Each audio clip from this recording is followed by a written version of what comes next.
Welcome to the Human Capital Innovations Podcast.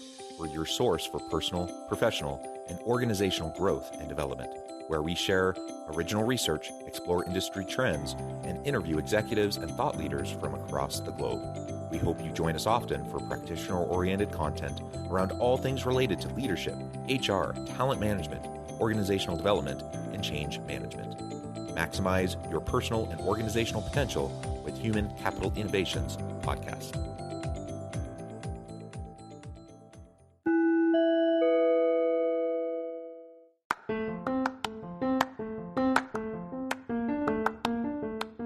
Do you enjoy the Human Capital Innovations Podcast? Enjoy ad-free listening by going to the Patreon page, and please consider contributing even at the producer or sponsorship level. And please leave a review. Thank you for your support.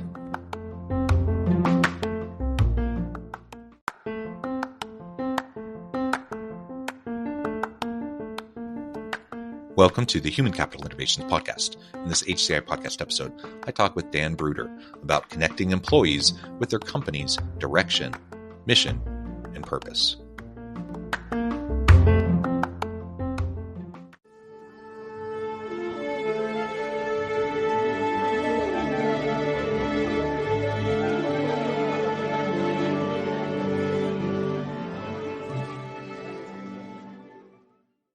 Dan Bruder, welcome to the Human Capital Innovations Podcast. Glad to be here. Thanks, John.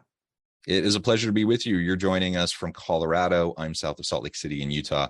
And today we're going to be talking about connecting employees with their company's direction, their vision, the mission, the purpose of the organization, and having that alignment and that congruence. I think we'll also be touching on some issues around work-life balance, work-life integration, some of those types of issues.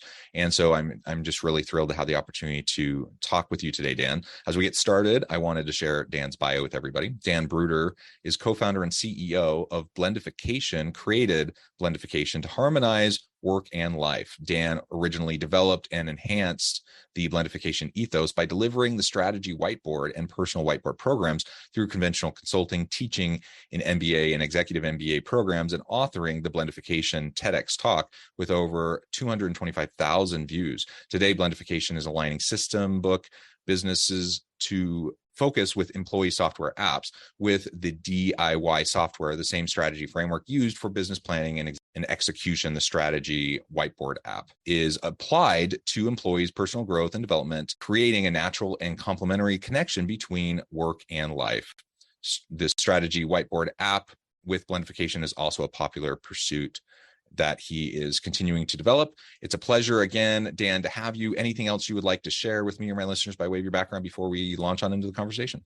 No, I think that just about covers it.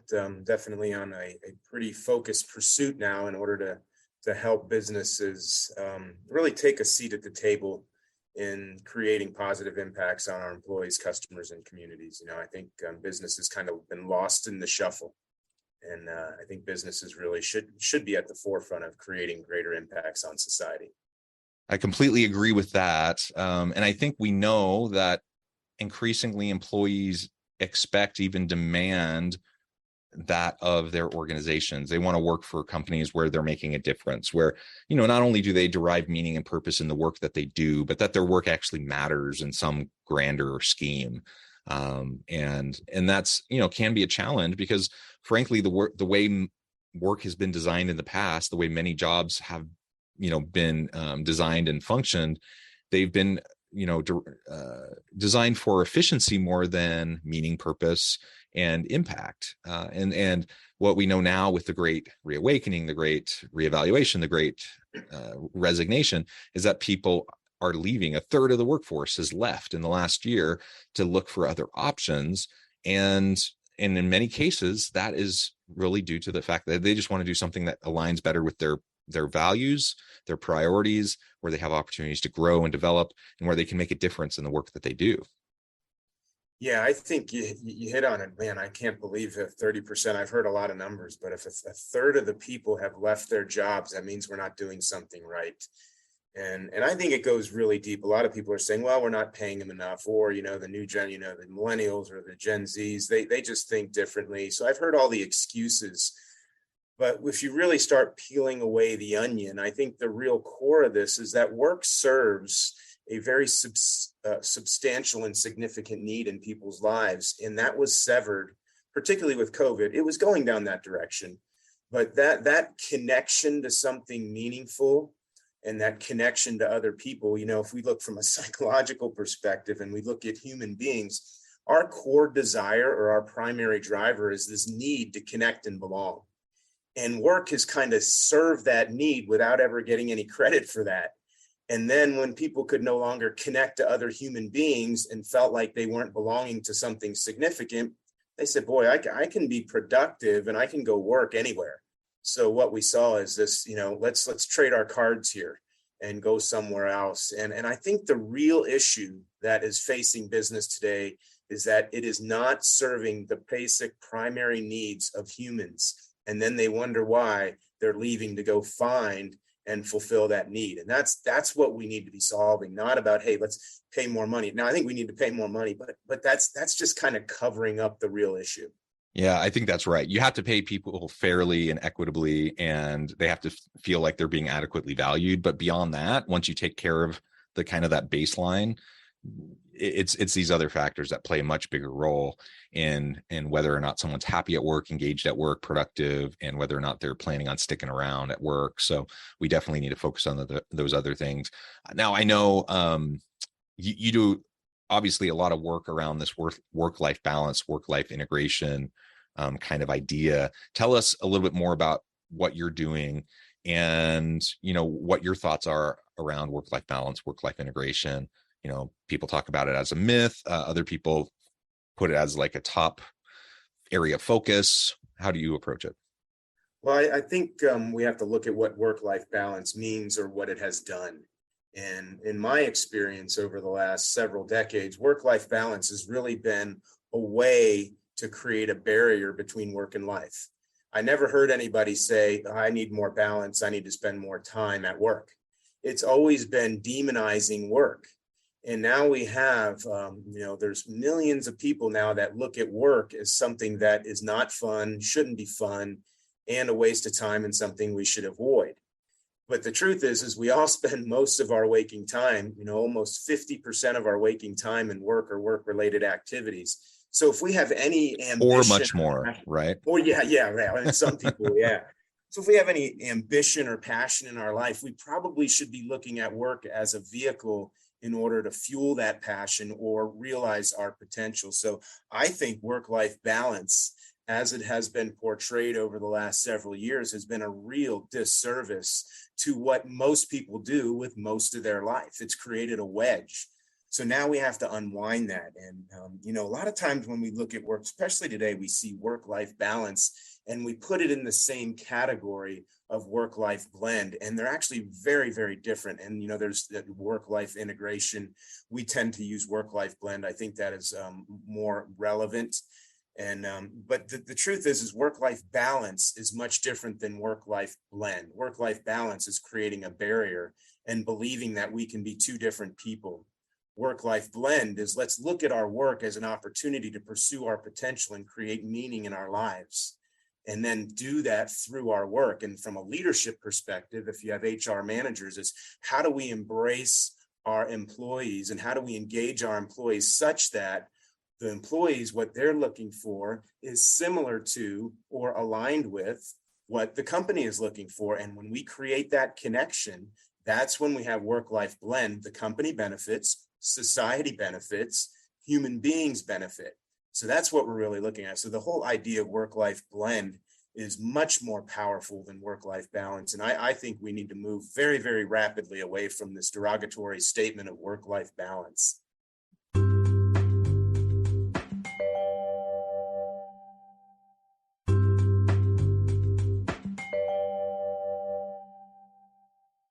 Yeah. And it's interesting, different people have different perceptions around this kind of language, but language does matter and it signals things. And I agree. I like the movement more towards this idea of work-life integration or work-life blend more than work-life balance. I think the core principle, there are many who would still say work-life balance means that same thing, but the way it has been portrayed and the way it has been in some ways weaponized, I think it's ready to retire that term and to move on to something that's a little bit more proactive and something that's a little more healthy, given the connotations and the way that a lot of people view it and the way it influences the way they live their lives. And like you said, we're not separate people. Like our lives are all connected. We can't neatly compartmentalize every different piece of our life.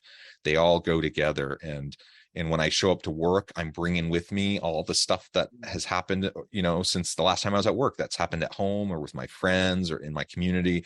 I'm dealing with my health stuff. I'm dealing with my mental state, all those sorts of things. That's all bleeding into my work, and my work is bleeding into other aspects of my life. And so finding a way to make that blend healthy and productive, I think that's ultimately what we need to strive for, and for organizational leaders to honor the whole individual and to respect boundaries, but also be supportive of the whole individual, I think is also super important. Yeah, I completely agree with you, John. And the next question is, how do we do this? So, we've never been in a situation, because it was so natural for years. We go to work, we go to an office, we had people around us. We would naturally talk to them about things that were outside of work. We would have deeper conversations. We would get to know people, and that was fulfilling that need to connect to other human beings. That's a primary driver. And then we were always talking about what the business was doing. So we kind of knew intuitively what was going on in the business. And then we get separated, and we would put in our kitchens, our bedrooms, our basements, and say, okay, go do work. And what we found is people were very, very productive, but what we gained in productivity, we lost in connectivity. And so, work-life blend it was more natural before, because we were at work, and now work is in our house in a lot of ways. And all we're focusing on is productivity. But the truth is what makes human beings thrive is connectivity. So, the natural question to me is, okay, yeah, this is a great topic, and it's a topic that we need to be talking about. But the real question is how do we actually do this? Like, what are the steps? 1, 2, 3, 4, 5. What's the checklist to create a blended work or a blended company? And that, I think, is where the power lies. Because I've done a TED Talk. I've written books. I do a lot of that type of stuff. But there's got to be a process to do this, and that's what I think is what we need to move beyond, is just the talk into the actual doing side of this.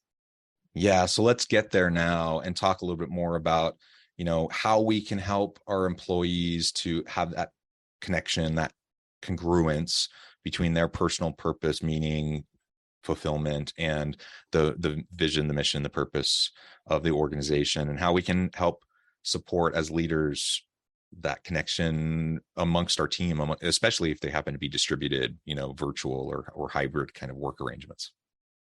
Sure. Yeah. And I think HR, historically, and I've been out of college for quite some time. I won't tell you how long, but HR was always was at the table, but didn't always have a voice, back in the 80s and the 90s, didn't always have a really good voice at the table. And now I think HR is right up there with your executive vice president of sales, product development, and so forth.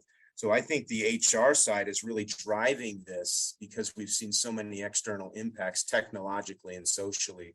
So just HR, I say, HR needs to take the lead on how do we actually blend businesses so that employees can thrive at work. Because, sales is focused on sales, products focused on product. Of course, we need to integrate those, but ultimately somebody needs to be leading the organization. So, the question is how, and I think there is a how. And, going back to having a clear purpose and vision, mission, I think those are all relevant. But, a lot of people, I think most companies I've ever seen have visions and missions and purpose statements and core values. I mean, very few companies don't have that. So now the question is that's not good enough. So we need more than just having a platitude that we put on the walls. And someone said to me once, it's kind of interesting when you go into a company and you see what's written on the wall is not actually happening in the halls. And so I look at that as, how do we take that culture, that vision, mission, values, or whatever, and actually redefine that in the context that a millennial or a Gen Z will actually relate to. Because, a lot of those old mission statements are, we want to be number one in the market. And quite frankly, if I'm, coming out of college and I don't own the company, I don't really care if we're under number one in the market. And I don't really care too much about our stock price because I'm not a significant owner. What I care is my impact on the world. I care about my relationships at work, at home. So that's what we need to be doing. We need to translate this into a context that connects to the others and then build a framework around that. And there's much more to it, but I'll pause there because I saw you smiling there and give you a chance to kind of respond on that. Yeah, what you were just describing, that's kind of the old framing around shareholder capitalism and the focus on the stock price and profits. And there's nothing wrong with profits, and there's nothing wrong with having a good stock price. And if you have stock sharing programs and stock ownership with your employees and such, that can be great. But that just doesn't resonate that much with the average employee. Now we're in the age of corporate social responsibility, triple bottom line, stakeholder capitalism. So reframing some of those things around those other kind of purpose-driven approaches, I think is going to sit better with more people.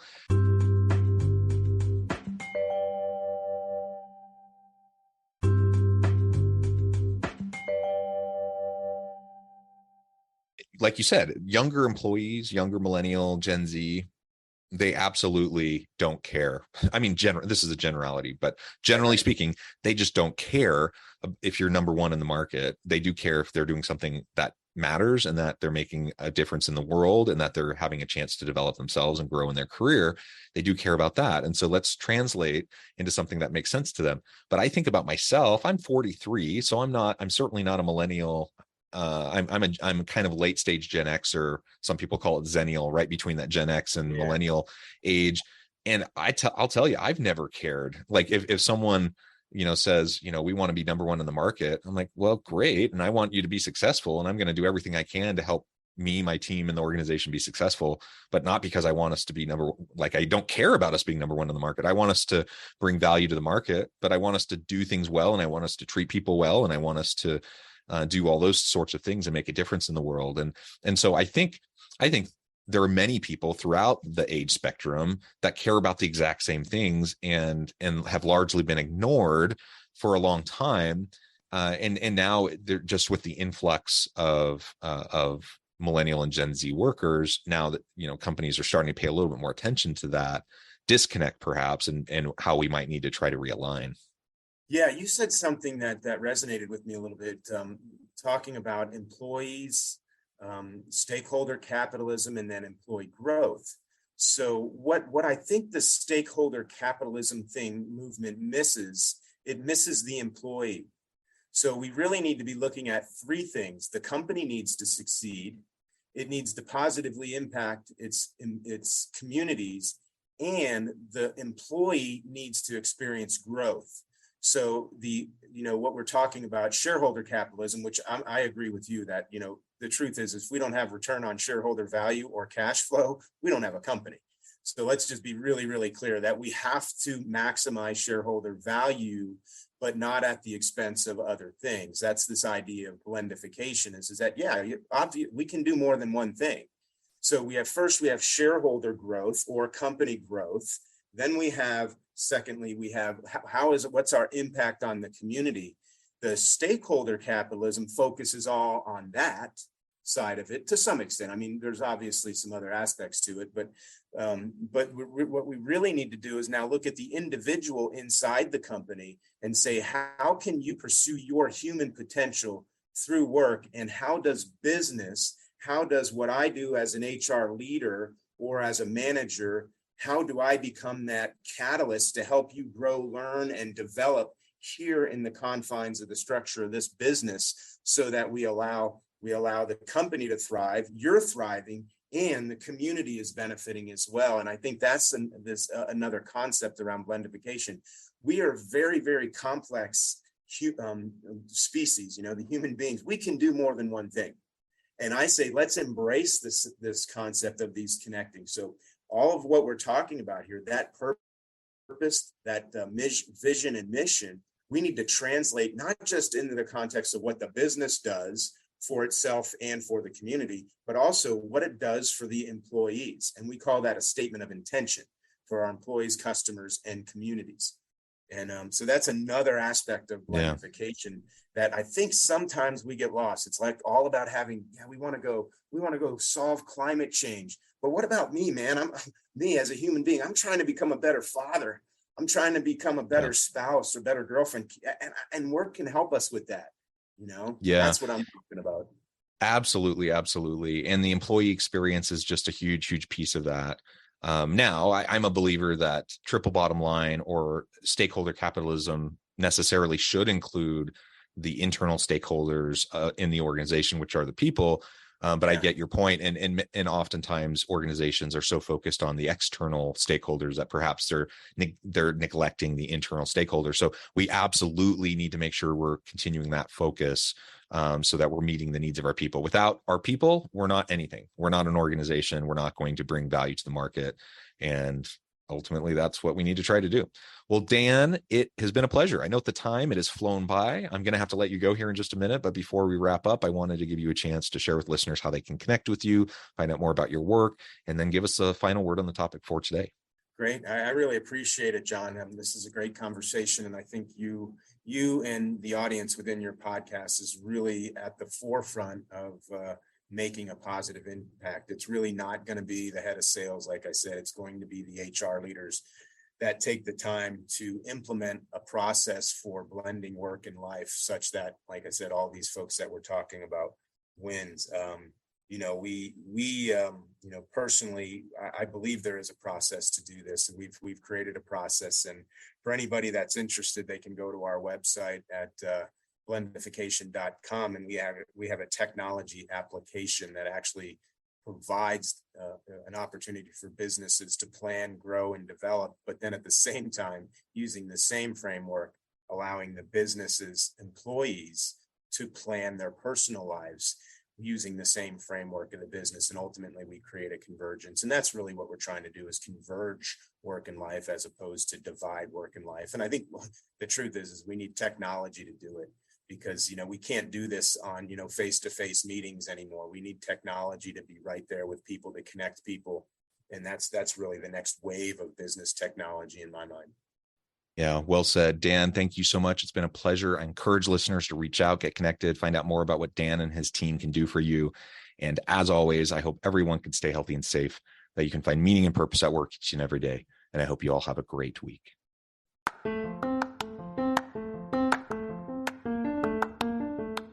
If you enjoy the Human Capital Innovations podcast, enjoy ad-free listening by going to the Patreon page, and please consider contributing even at the producer or sponsorship level. And please leave a review. Thank you for your support.